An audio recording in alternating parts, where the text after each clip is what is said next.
before Rogue One, A Star Wars Story came out, a lot of people said they didn't see the point of the movie. We already know the Death Star plans made their way to Princess Leia. Do we need an entire movie explaining that? Probably not. I was never clamoring for that story to be told. But by that logic, we don't need the prequel trilogy either. We already know Anakin is going to become Darth Vader, Obi-Wan will go to Tatooine, leaving baby Luke with the Lars family, and Leia with that guy from the Tommyknockers. Any movie you've seen before, you don't need to rewatch, because you know what's going to happen. While I was not slightly interested in how the plans made their way to Princess Leia, I don't agree with the reasoning behind this movie doesn't matter. You could have taken a premise people weren't interested in and made us care. That was a problem many people had after the movie came out, that the characters aren't engaging, and all we have to latch onto is the plot, which we already knew the ending to. Before the movie came out, a lot of people were certain everyone was going to die in the movie. I assume they thought this because we've never seen any of these guys in Star Wars. While everyone did die, I don't know why people assumed they would. The rebellion is pretty big, spanning several planets. We don't see this guy again after A New Hope, so maybe the characters did survive and went on to be part of the rebellion away from Han, Leia, and Luke. My idea for this video is predicated on at least one character surviving. More on that later. I didn't have to see You'll Be Dead Guy and Walrus Face. I didn't need C-3PO and R2. These cameos are minor, like less than 5 seconds, but they feel so jarring.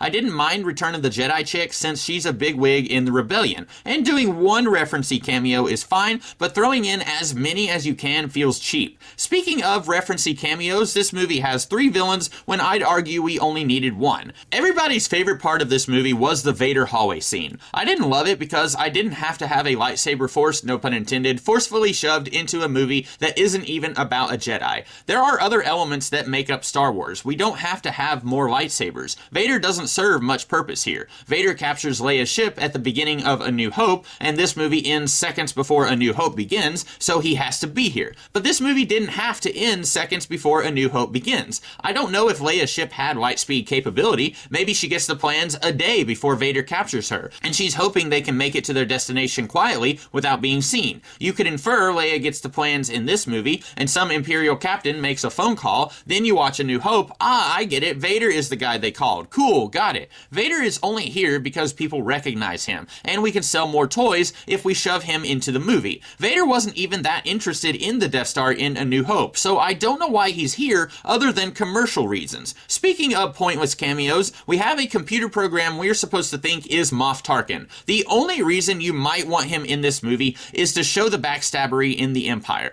John Daggett builds the Death Star, Moff Tarkin takes credit for it. Look, since I was 6 years old, shoots his comrade in the rebellion. Backstabbery. Parallels, I guess. One element of A New Hope I liked that was missing from later movies was this sense that the upper echelons of the Empire didn't get along. This guy's talking trash to Vader, Vader's talking trash back. That's kinda here with Tarkin stepping on Daggett's toes, but while I did like that in A New Hope, I didn't love it enough to shove Tarkin in here when he doesn't do anything. The movie thinks we need a bad guy to die, and since Tarkin is the one with the Death Star in A New Hope, he can't die, so let's add John Daggett. The plot of the movie is built on Grindelwald Mark III being crucial in the building of the Death Star, which, they already had the designs for the Death Star as far back as Attack of the Clones, and they had most of the hull built by the end of Revenge of the Sith. Sure, maybe that shot is years after the rest of the movie, we don't know, I'll give them that one. But after Papa Urso's death in this movie, they have a fully operational Death Star in Return of the Jedi. Seems they didn't really need him to build this after all, huh?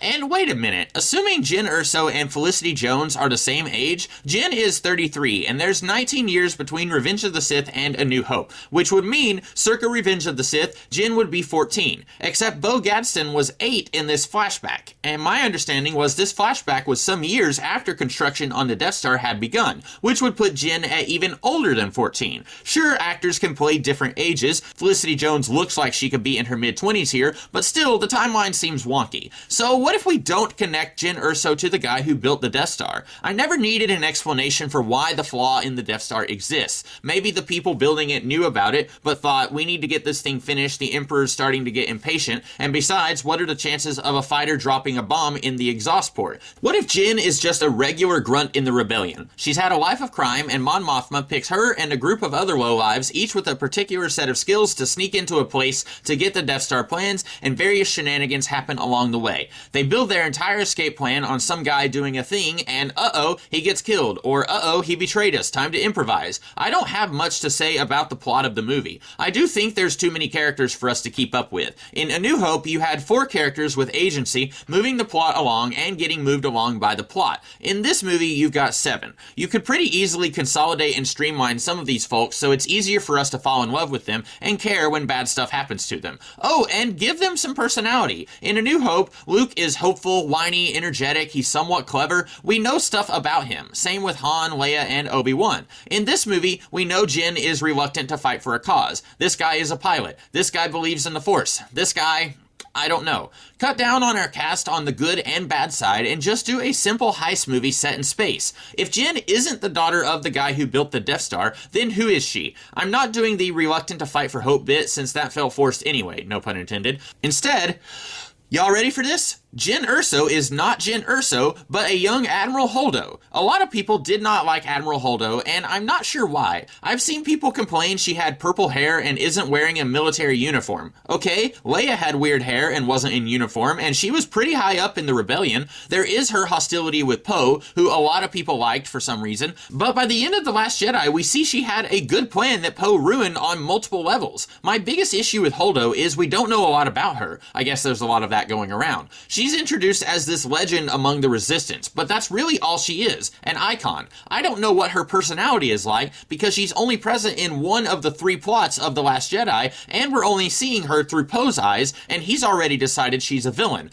But if we spent an entire movie with this arrogant kid who is shaped by the plot of the movie into someone you could believe would be venerated by everyone in the rebellion, that would change everyone's perspective on The Last Jedi, right? So many more people would be questioning whether Poe is right to challenge Holdo, since we've gotten to know both of these characters. Poe a lot less than Holdo, admittedly, but you'd have more of an even divide on whether we should be on her side or his. If you did this, the writing and acting would have to be in top form. We have to believe this character can go from street rat to commanding military hero, and if both the material on the page and on the screen isn't bringing it, then the movie falls apart. I don't know what Felicity Jones's range is like, or if Gilroy and Weitz can pull off this character progression needed, but that's what I would want to see. You might say, this seems more like a backdoor fix to The Last Jedi than Rogue One. Yeah, sorta. It would give us an extra layer to Last Jedi, but also I genuinely think this would be a more interesting story to see than a group of hopeless people find hope and then die. Maybe Mon Mothma says she sees leadership potential in Holdo, and Holdo says, really? Me? Are you blind? Then she has to use those skills in the field, and she starts to realize, much as she always looked out for number 1 in the past, she'll have to look out for others now. You might ask, how would this fit in with you, the Comics Kid 2099, your versions of the sequel trilogy? You didn't mention Admiral Holdo in your videos. Sure, but she could still be in the story, just in a different role than what she had in the actual Last Jedi. I mentioned Poe and Luke butting heads with other higher-ups in the rebellion. She could be one of those people. Maybe she dies in the big battle in the final movie, a la Stacker Pentecost. That way, you could still be setting up her learning to be a hero in Rogue One, and her being that hero in one of the later movies. In a universe as expansive as Star Wars allegedly is, I don't like how over 10 movies in, we're still focusing on the same 15 characters, with trillions upon trillions of characters in this universe. But, since this movie did nothing with these characters, connecting the protagonist of this movie with a minor adversary in the following movie could be a cool way to get people invested on both ends. Maybe. What do you guys think? Let me know, and in the meantime, I'll see you guys in the future. Have a good one.